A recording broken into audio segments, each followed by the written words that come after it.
Everybody, this is Sonya. I come today to do a video. Robin, who is teen girl,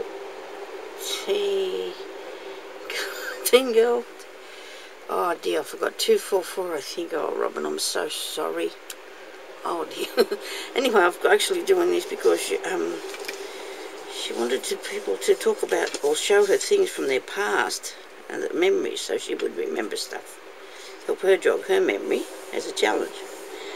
So I don't have a lot of stuff because I guess I've been here a fair while, but I guess when we were young there wasn't a lot of stuff. I guess I mean I might be a lot older than you, I think. So I thought I kept thinking of things, you know, because things that might not jog your memory, but they got me thinking a bit. So I remember when we were little and we went to Nana's for Christmas, and she made a pudding, and in the pudding they used to put threepences and sixpences. Of course, they were very scarce things in our family. That was really exciting, and to get a threepence or a sixpence in your pudding.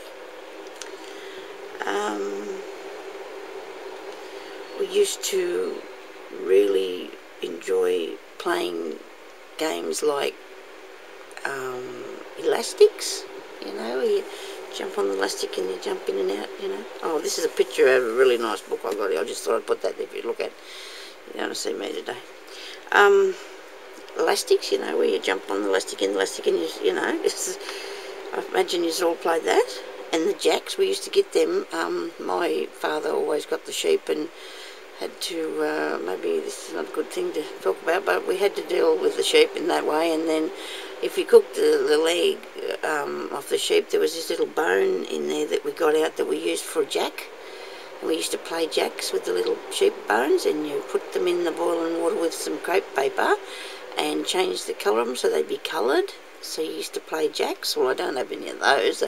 They went a long time ago. When I told my kids about it, they were absolutely stunned, because now, of course, you can buy plastic ones. So we couldn't, but that's what we used for that. I remember walking home from school, and it was that hot, and the wind would be blowing the dust. I remember that. That wasn't probably a pleasant memory, but still is quite hot here. Anyway, what else? We had this really great cat, and her name was Mum Puss. She was always having kittens, of course. That's why she was called Mum Puss. Now we used to, I found this the other day, or today actually I found this. It used to belong to my mum. Now I hope everybody's not going to get upset, but I believe that this is actually alligator purse. But I remember my mum having this when I was little. I remember having this when I was little. And that's a good memory for me, my mum's purse. That's right. I'm sorry to all those people that don't like that to happen to alligators, but it's turning them into a purse, but that's what this is, and it was actually made in England. I imagine now that it's a very bad thing to have. I didn't even look in here, you never know, you might have left me some gold. No. Anyway, so that brings back a memory for me. My mum's purse. Remember that, you know, when you're little you see these things and you think, oh dear, you know, I used to always see her with that on. Oh, on. We're carrying that. Then as I got a little bit older, I guess I remember these things. Now these things are still about. I put clothes on mine. Well, I didn't actually. I wrapped him up in wool. I gave him some little earrings, and I gave him this little thing to hang around his neck. So that's part of that memory of mine. Another thing that I remember really plain, you know, was when I was only, oh well, I would have probably been 14, I suppose. My nana, she didn't, oh, she was still with us until I was in my late 20s, but when I was 14 or so, or even younger, I remember he'd go visit Nana and she'd be there in bed. She moved into this little tiny room and used to use her bedroom for the guest place and rest room, and she was in this little tiny room and she'd be there in bed and she'd have a beanie on and a little glass of water and she'd be peeping at you, you know. And she went to bed when the sun went down, and she got up when the sun got up, and that's the way it was. That's what she did all her life. And I think when that was, she would have probably been, if I can think about how old I am now, 40, she would have probably been about my age, probably younger, you know, when I was that old. But that's a memory that I have of being a child and that. I did read a lot of books. I don't have them now. I've probably read them actually since I've got older or seen them as movies. We did a lot of reading when we were kids. We sang to one another. We used to sing all the time, or together we used to sing. I used to love singing all the songs that we learned, and I don't know whether they learn all the songs now, but we learned so many songs at school when we were young. We were singing all the time, which is a good thing, because we never did have a real lot. We did, well, you know, my mother raised us mostly on our own since I was 8, so we didn't sort of have that much, but we did all right. We never really suffered, I don't think. I think we were fine.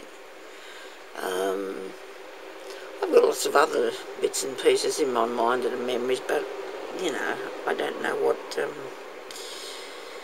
people don't want to really know about the bad bits, do they? If you've got bad bits, they don't want to hear them. They want to hear the happy bits. I'm sure everybody's got good and bad things that happen in their life. I don't think there's anything else much that I can think of to tell you. I know when I remember my first beads, because that was a tragedy. Santa Claus delivered our first beads. Now we sneaked out. We were about 7 after Santa Claus had been, in the middle of the night, and we were fiddling with our beads. They were those long plastic ones, if you know, they had a big hole through them. And we got a box each, me and my sister, of these amazing beads. The colours, I love the colours, and I was so proud of my beads. Anyway, fiddling with the beads, in the middle of the night, my sister spilt her beads. I was a little bit smug, you know, because I thought, oh, thank goodness, you know, that wasn't my beads. Anyway, the next day we're getting ready to go off to Grandma's, of course. I set my beads on the corner of the chair, and my brother ran past the beads. Needless to say, they went all over the floor. That was my beads, all mucked up, the colours, because they were all in little tiny sections, you know. And I guess that's what you give being a little kid, thinking, oh God, I'm glad they were hers and not mine. I'm sure I helped to pick them up, you know. But anyway, that was a memory of my first crafting items that I received. That was. Also that year we got little dresses, little pink dresses with, beautiful pink dresses with lots of laces and that on it, because it was actually made from a lot of my mum's wedding dress. She made us little dresses for Christmas from her wedding dress, because that's what she could afford, and she always made our clothes anyway, so she was a very good dressmaker. And so that's a lot of my good memories, and one sad one with me beads. What else did we do when we were young? I guess we did lots of things, but I guess that's all I can think of at the moment. If I sit down late in bed of a night time, I can think of lots of things. I wrote a few things down. I did remember one thing. The other day, and I was making these beads. I was trying to practice making beads out of paper. And I'm rolling them, and I'm thinking, I remember when I was little, our uncle used to live with us too, and he lived in this little sleep out the side, and he taught us how to roll him a smoke. You know, he hit the tobacco, and you sit there. And that seems like so long ago and so strange for that to be happening, because now you wouldn't dream of doing such a thing, would you? But he taught us how to roll his cigarette. So it was really okay at rolling the beat, I think. But anyway, thank you very much for watching, everybody, and I hope, I don't know if any of my memories will bring back any of your memories, but if anybody hasn't gone over and subbed to Robin's channel, she's a really nice person, a very lovely lady, very lovely. Very, really nice and beautiful work. She does absolutely beautiful work. So everybody go on over there and just check out her channel. And I hope, Robin, that you can get some of your memories somehow through this competition that you've forgotten. I guess we do tend to do that with some things, don't we? I'm terrible, you know, because I remember when I was, my son, you know, I started with him, of course, because he's the eldest, but if he had ever had anything that just upset him, I used to say to him, look, go and imagine like your head is got shelves in it or something. Go and put it in a jar, put the lid on it and put it back in there and just leave it alone, you know, don't let it worry you. And that was my way of trying to tell him not to worry about things. I mean, maybe I did it wrong, I don't know, but I just, you know, have to try to, we do sometimes have to try to get over stuff. Like, I'm not saying for you at all, please don't take that wrong, but you know how the kids will just tend to get onto something and can't get past it because they don't know how, and that was my only way of telling them, look, just do that, and you know, when you feel like dealing with it, then you can go and get out of your jar. I hope that's not too creepy for people to understand, but that's what for some reason in my head, that's what I, you know, would try to do, just to put it back there, and that was the only way I could sort of explain it to him, because he was little. So, well, not that little, probably about 8 or 9, but anyway. So anyhow, thank you so much, Robin, for this competition, and I hope I haven't creeped you out too much with my explanations and things, and we'll talk to you later. Bye bye.